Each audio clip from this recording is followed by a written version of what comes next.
Hello friend, मैं doctor Akhilesh Kumar Rai exam target में पुनः आपका स्वागत करता हूं।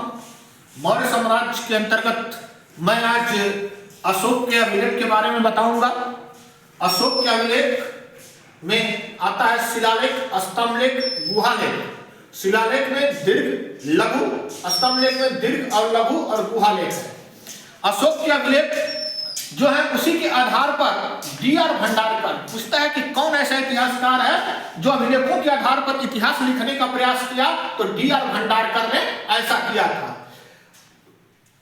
पूछता है कि कौन सबसे पहले या किसको सबसे पहले अशोक के अभिलेख प्राप्त हुए, तो 1750 में टिफेंथर को यह प्राप्त हुआ था। कहां से? दिल्ली और मेरठ से। दिल्ली क्यों कहा? मेरठ से प्राप्त हुआ है और फिरोज तुगलक मेरठ से इसको दिल्ली ला दिया, इसलिए इसे दिल्ली मेरठ कहा जाता है, जो 1750 में टिफेंथर ने खोजा था इसे। उसके बाद आता है अगला प्रश्न कि किसने अशोक की लिपि को पढ़ने का प्रयास किया, तो सबसे पहले 1837 में जेम्स प्रिंसेप ने दिल्ली टोपरा को पढ़ने का प्रयास किया था। नेक्स्ट प्रश्न आता है कि अशोक के अभिलेखों की संख्या कितनी थी, तो कुल 14 संख्या थी और कहां पाए गए? 8 स्थानों पर पाए गए, जिसमें धौली और जौगढ़ वाले अभिलेख में 11वां, 12वां तथा 13वां नहीं प्राप्त होता है।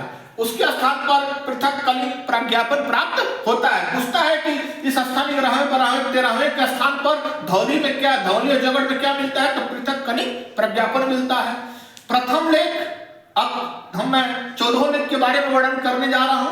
प्रथम लेख में क्या कहा है अशोक ने, तो जीव हत्या निषेध बताया। कहा कि जीव हत्या बंद रहेंगे, लेकिन किचन में भोजनशाला में सिर्फ 2 मोर और 1 मृग मारे जाएंगे, 2 मोर और 1 मृग, और भविष्य में मृग बंद कर दिए जाएंगे। फिर दूसरे में चिकित्सा, मनुष्य और पशुओं की चिकित्सा की व्यवस्था द्वितीय शिलालेख में वो करता है, अभिलेख में करता है। अब आता है तीसरे वर्णन करता है कि प्रत्येक पांचवें वर्ष प्रादेशिक रज्जुक और युतक के साथ राज्य का दौरा करेगा और जनता या प्रजा की हालचाल लेगा, उसके कल्याण के लिए कार्य करेगा।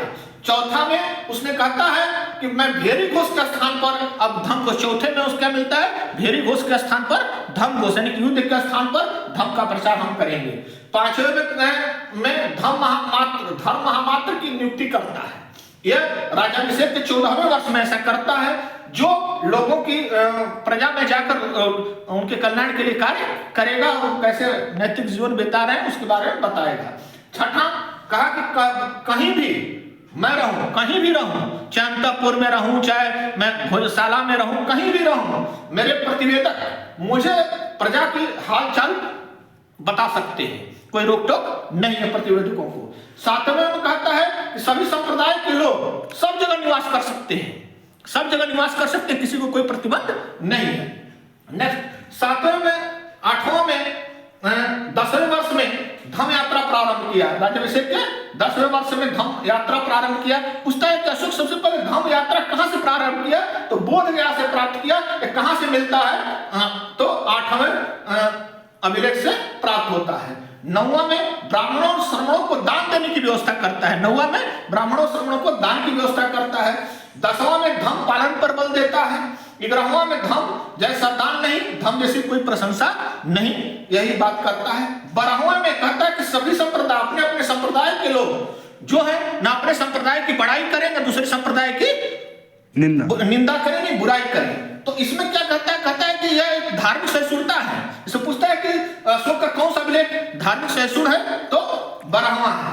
अब आगे आता है कि अशोक की अभिलेखों की भाषा क्या थी, तो भाषा प्राकृत भाषा थी। लिपि ब्राह्मी, खरोष्टी, आर्मेनिक, यूनानी थी।